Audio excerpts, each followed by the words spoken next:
Welcome back to another reading and correcting of Crimson by me, Findor, the Tiger Knights, and Ty, the Tiger Supervisor. Today we are doing chapter 30. Alex's ears rang. He rubbed his eyes to clear the spots. It had been so sudden, even his brain hurt. There was a hush on the bridge that made him look around. The close to a dozen people there were split between looking at him with a stunned expression or watching the main screen. Alex looked at it, but before he could make out more than, that was asteroid? Someone clamped a hand on his shoulder. Startled, he turned to look at the captain. You know, the man said, for someone who keeps saying he doesn't want to kill anyone, you're racking up quite the body count. Alex stared at him. What was he saying? He knew the words, but his brain was so jumbled, he couldn't make sense of them. Vic, what's the crew on the ship like about? Some man looked at the screen thoughtfully. Let's say 60? 5 months with us, and you only have 62 kills. The captain smiled. I don't think anyone's had that many so quickly. Not even. It isn't like anyone's going to know he caused that, a voice said. And after a moment, Alex recognized Anders. Shut up, Anders, someone said. Alex forced himself to look at the screens. What the captain said didn't make any sense. He hadn't killed anyone. He'd been wrong. Those weren't asteroids. That was debris. Okay, that made sense. The metal content would hide the ship. Alex didn't think there was enough to really do the job. And there were other things there, smaller, not metal. He tried to focus on them, but they wouldn't call us into something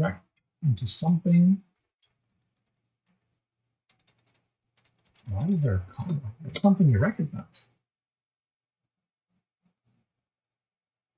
The one thing he could tell for certain was that the law ship wasn't there, so it had worked.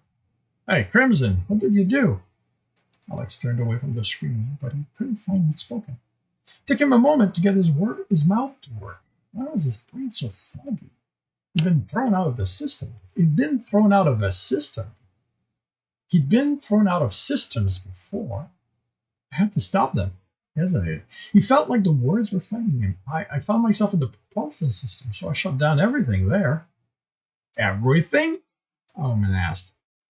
She'd been there any time Alex had been on the bridge. He thought she was the captain's first officer. Alex nodded. She looked thoughtful. That could have done it.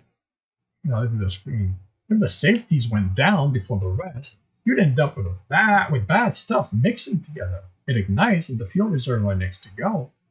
We'd get something like what we saw. There was an explosion? Alex hadn't seen an explosion. What was she talking about? Crimson, the captain said, drawing his attention away from the screen and all those things there. You look like you need to lie down. Go to your quarters. You did a good job. You're done here for now. Alex stared at him. How could it be done? Wasn't it just a question of time before the law ship started after them again? Captain stared back at Alex, looking like he expected a response. I'll take him, someone said, and after a moment, Alex thought it was Perry. You won't need me here, considering he trailed up. Perry placed a hand on Alex's shoulder and gently pushed him. Alex thought he should stay, but the captain had told him to leave, so he wasn't going to argue. He reached the lift without saying a word. Are you okay? Perry asked once the door closed. Alex looked at him, unsure how to answer. Was he okay? He should be, but he had a sense that things weren't quite right. Maybe the disconnects had given him a concussion. No, that couldn't be it.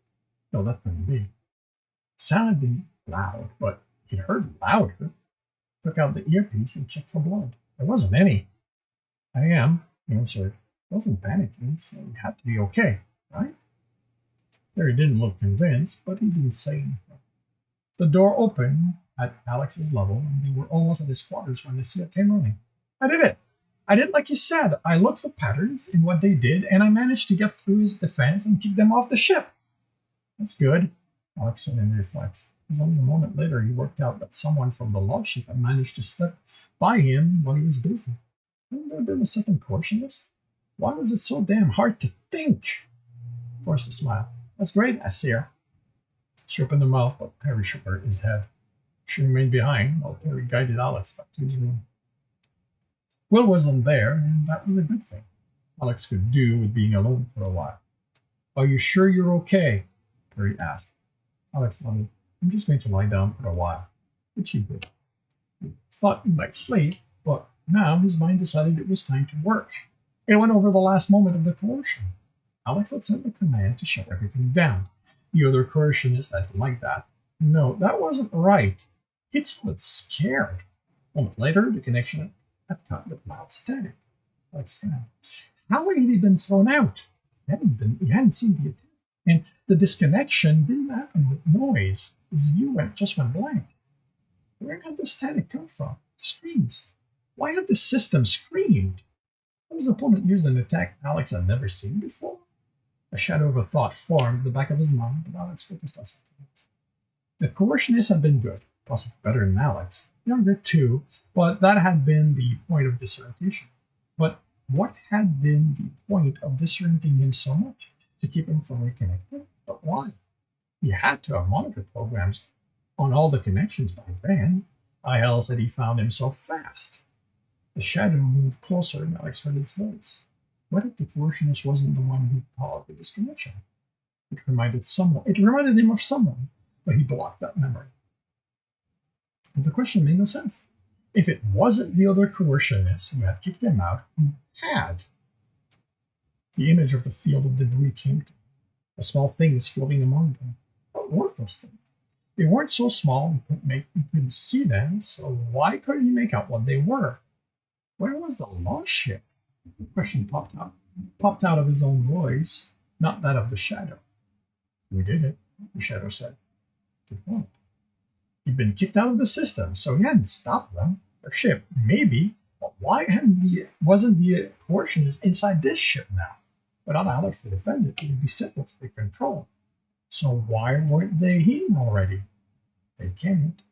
The debris bothered him. What were those small things in it? He tried to calm his racing heart, to slow his breathing and focus. He'd seen the screen. Everything had been sharp except for those things. So the problem wasn't with what he'd seen, but what he remembered. Had they been metal? No, they didn't have the right look for that. No jagged edges or shine to them. You couldn't shake the sense they looked familiar. Colored central points with extremities and other colors. The central portion was brightly colored, green and gold, while the extremities were muted. The colors varied from pale to dark, but nothing bright. For a moment he thought they were star-shaped, but that didn't feel right. If he unfocused his eyes, they might look like that. But when his vision cleared, he could tell the extremities weren't all the same length, and they didn't originate from the middle point. Now that he thought about it, the center was elongated. Alex cursed. What were they? We were almost there, the shadow said. Alex focused. He almost had it. Was sure. Almost worked it out. His stomach twisted. No, damn it, he wasn't going to be sick now. Forced his stomach down. He was done being sick each time he... Oh, no, he couldn't have. Just a little more. Alex put a hand on his mouth, to his mouth. He told him. The event came in focus. The static had been the explosion disrupting the computer. The system had screamed because they were dying. The sound of those screams had been what disoriented them. Disorientated? Huh. The screen had shown the result. Small thing. They had been bodies. The crew. This victim. Hadn't wanted to kill anyone. That doesn't seem to stop you. Shut up! Couldn't deny who the voice belonged to. Cold and calculating, alien. He hadn't heard it for so long, never been able to forget it. Tristan's voice. Is that so bad? If you're going to take after me, shouldn't I be there to guide you? He curled up in a ball, trying to get the voice to shut up. He hadn't meant to kill anyone. He wasn't a killer. If you weren't, the alien's voice whispered. How do you ever think if you aren't, the alien's voice whispered. How do you ever think you'll beat me? This concludes chapter 30 of Crimson. If you are enjoying this, please leave a like. If you want to know when the next one's going to be, subscribe and hit the bell. If you want to read the rest of the story as well as the other books in the series, they are available on all major e-retailers. If you want to support me, you can do that on my Patreon, and I'll give you access to just about everything written. If you want to listen to me or do these live, it's every Tuesday morning, 8 a.m. Eastern Time on Twitch. Links are in the notes. And with that, I shall wish you a good day.